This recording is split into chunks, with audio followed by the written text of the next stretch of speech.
एक बार बादशाह अकबर अपने कक्ष में बैठे हुए अपनी बेगम से बात कर रहे थे।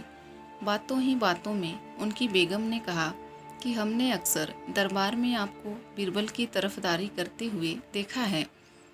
इस पर बादशाह ने कहा कि हम आपको कितनी बार समझा चुके हैं कि हमारे सारे वजीरों में बीरबल सबसे होशियार है।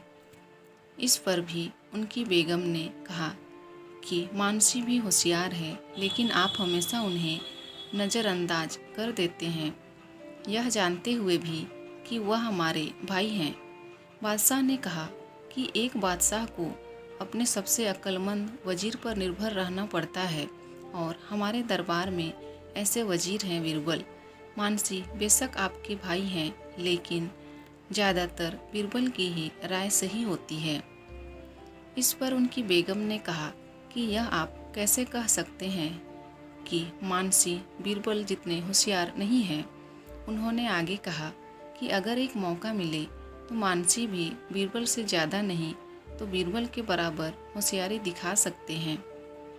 उन्हें एक मौका तो दीजिए। बादशाह अकबर ने कहा, ठीक है, हम उन दोनों को एक दौरे पर भेजेंगे और हमें यह भी यकीन है कि बीरबल की वजह से ही दोनों कामयाब लौटेंगे। इससे आपको भी यकीन हो जाएगा कि बीरबल के बारे में हमारी राय सही है। हम बीरबल और मानसी दोनों को ही कल ईरान के लिए रवाना होने के लिए कहेंगे। उनकी बेगम ने पूछा कि आप उन्हें ईरान क्यों भेज रहे हैं। बादशाह कहते हैं कि उनके आने पर आपको सब पता चल जाएगा।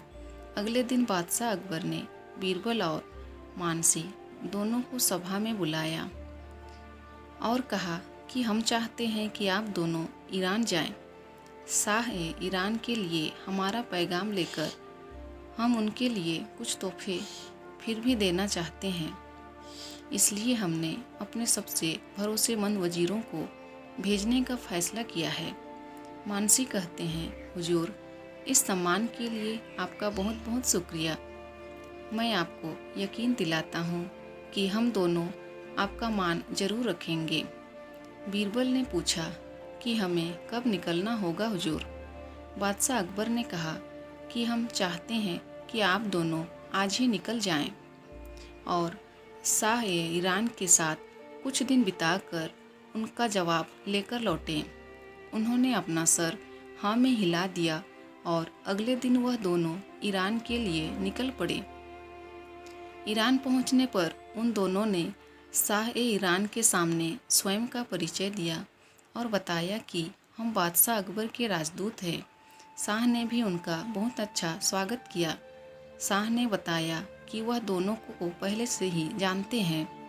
तभी मानसी कहते हैं कि हुजूर, हम बादशाह की तरफ से आपके लिए एक पैगाम लाए हैं। शाह को बादशाह का पैगाम पढ़कर बहुत ही आश्चर्य होता है और अपने मंत्री से कहते हैं कि मुझे इस पर यकीन नहीं हो रहा। बादशाह यह चाहते हैं कि हम इन दोनों को फांसी पर लटका दें। वह अपने मंत्री से सलाह मांगते हैं। उनका मंत्री कहता है कि बादशाह सलामत ने यह पैगाम भेजा है, इसलिए मुझे लगता है कि आपको उनकी बात माननी चाहिए। शाह कहते हैं कि हम उनका गुनाह जाने बिना इन्हें सज़ा कैसे दे सकते हैं और उन्हें सज़ा देने के लिए यहाँ पर क्यों भेजा गया है। शाह के मंत्री कहते हैं कि हुजूर, ज़रूर कोई कारण होगा, इसलिए उन्होंने इन दोनों को अपने देश में सज़ा नहीं दी। शायद उन्हें बगावत का डर होगा, क्योंकि यह दोनों ही हैं अपने देश में बहुत मशहूर हैं। मंत्री की बात सुनकर शाह ने कहा कि शायद आप सही कह रहे हैं, हमारे पास और कोई रास्ता भी नहीं है। हमेशा शहंशाह की मर्जी पूरी करनी ही पड़ेगी। उन्होंने अपने सैनिकों को आदेश दिया कि वह मानसी और बीरबल को बंदी बना ले और यह घोषणा की कि इन दोनों को कल सुबह फांसी पर चढ़ा दिया जाएगा।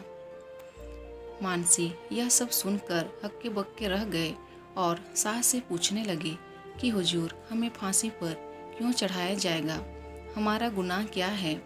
शाह कहते हैं कि हमारा ऐसा मानना है कि क्या पहले से ही अपने गुनाहों से वाकिफ़ हैं और यह हमारी नहीं बल्कि आपके बादशाह की मर्जी है। मानसी ने कहा कि मुझे यकीन है कि आपको कोई गलतफहमी हुई है। बादशाह ऐसा नहीं कर सकते। शाह कहते हैं कि अफसोस, गलतफहमी नहीं हुई है। आप शहंशाह का जो पैगाम हमारे पास लाए हैं उसमें यही लिखा गया है। शाह अपने सिपाहियों का आदेश देते हैं कि दोनों को ले जाएं। मानसी शाह के सामने गिड़गिड़ाते रहे, लेकिन शाह ने उनकी एक नहीं सुनी। मानसी और बीरबल दोनों को कारागार में डाल दिया गया। मानसी बहुत ही बौखलाए हुए थे। उन्हें बस इसी बात का डर था कि कल उन्हें फांसी पर लटका दिया जाएगा। और वहीं दूसरी ओर बीरबल एकदम शांत थे। उन्होंने बीरबल से कहा कि हमें कल फांसी लगने वाली है और तुम्हें कोई चिंता ही नहीं है। जब सज़ा सुनाई जा रही है तब भी तुमने एक शब्द भी नहीं कहा। इस पर बीरबल ने कहा कि शांत हो जाइए मानसिंह जी, यकीन मानिए हमें कुछ नहीं होगा। क्या तुम्हें पता भी है कल हमें फांसी लगने वाली है और तुम कहते हो कि कुछ नहीं होगा। बीरबल कहते हैं धीरज रखिए, मैं आपको यकीन दिलाता हूँ हम इस मुसीबत से ज़रूर निकलेंगे, और वह भी जिंदा। मैं बस यह जानना चाहता हूँ कि बादशाह सलामत ऐसा क्यों किया। मानसी ने कहा बीरबल, तुम्हारा दिमाग खराब है। बादशाह ने ऐसा किस लिए किया तुम्हें इस बात की फिक्र पड़ी है, जबकि हमें मुसीबत से निकलने के तरीके ढूंढने चाहिए। बीरबल ने पुनः अपनी बात दोहराई कि हम कल सुबह तक यहाँ से आज़ाद हो जाएंगे। मैं आपको जैसा कहूँ आपको वैसा ही करना होगा। और बीरबल ने मानसी को एक युक्ति बताई। अगले दिन जब उन्हें फांसी पर चढ़ाया जा रहा था तब बीरबल और मानसी बारी बारी से कहने लगे कि पहले मुझे फांसी पर चढ़ाइए। एक बार बीरबल कहता है कि मुझे फांसी होनी चाहिए, और फिर उसके बाद मानसी कहता है नहीं हुजूर, पहले मुझे फांसी होनी चाहिए। यह क्रम कुछ देर चलता रहा और वे दोनों आपस में लड़ने लगे। यह सब देखकर शाह ने कहा आप दोनों पागल हो गए हैं, क्या आप दोनों को डर नहीं लगता? दोनों ही मरने के लिए बेताब क्यों हैं? बीरबल ने कहा डरना किस लिए हुजूर, ऐसे ही इनाम के लिए तो हम खुशी से मरने के लिए तैयार हैं। शाह ने बड़े आश्चर्य से पूछा किस तरह का इनाम? बीरबल ने कहा हुजूर, हमारे दरबार के राजपुरोहित ने ऐलान किया था कि आज यहाँ पर जिसको पहले फांसी दी जाएगी वह अगले जन्म में शाह बनेगा, और जिसको बाद में वह प्रधानमंत्री। शाह को यह सब सुनकर आश्चर्य हुआ। उसने कहा कि कैसे संभव हो सकता है? मानसी ने कहा यह बिल्कुल सच है, हमारे राजपुरोहित कभी गलत साबित नहीं हुए। पहले मुझे फांसी पर लटका दीजिए हुजूर। शाह के मंत्री उनके कान में कहते हैं कि हुजूर, हमें एक बार फिर सोच लेना चाहिए, इनकी बातें तो सच लगती हैं। शाह पूछते हैं कि अब हम क्या कर सकते हैं? बादशाह को बिना नाराज किए उनका कहा कैसे टालें?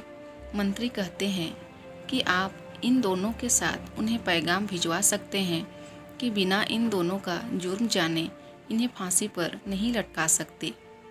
इस तरह आप इसका जिम्मेदार शहंशाह पर ही डाल दें। शाह ने अपने मंत्री से कहा तुम सही फरमा रहे हो, हमें ऐसा ही करना चाहिए।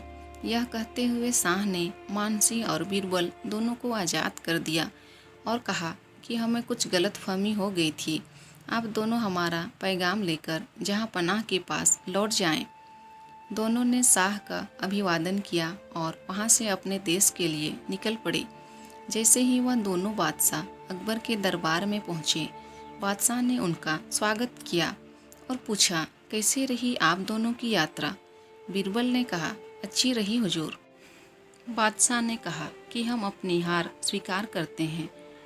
अब हमें यह बताइए कि आपने उस समस्या का मुकाबला कैसे किया? तभी मानसी ने पूछा कि हुजूर, हमें बताइए कि हमें उस समस्या में क्यों डाला गया, हमारी गलती क्या थी? बादशाह ने कहा आपकी कोई गलती नहीं थी, हम आपका इम्तिहान ले रहे थे। हम यह जानने के लिए बेचैन हैं कि आप दोनों वापस कैसे लौटे। मानसिंह ने बताया कि बीरबल की होशियारी की वजह से ही आज हम दोनों जिंदा हैं। और मानसिंह ने बादशाह अकबर को पूरी घटना के बारे में बताया। बादशाह ने कहा कि हम माफ़ी चाहते हैं कि हमने आपको इस मुसीबत में डाला, पर यकीन कीजिए हमने सिपाही के साथ एक दूसरा पैगाम भी भेजा था। वह पैगाम शाह ईरान को दे दिया जाता, आप दोनों को फांसी से बचाने के लिए। बादशाह ने बीरबल से कहा कि आपने फिर साबित कर दिया कि आपको कोई मात नहीं दे सकता। आप किसी भी मुसीबत का होशियारी से सामना कर सकते हैं। शाबाश बीरबल, शाबाश। रानी ने भी उनकी बहुत सराहना की। अगर ये वीडियो अच्छी लगे तो प्लीज़ वीडियो को लाइक कीजिए और चैनल को सब्सक्राइब कर दीजिए। Thank you.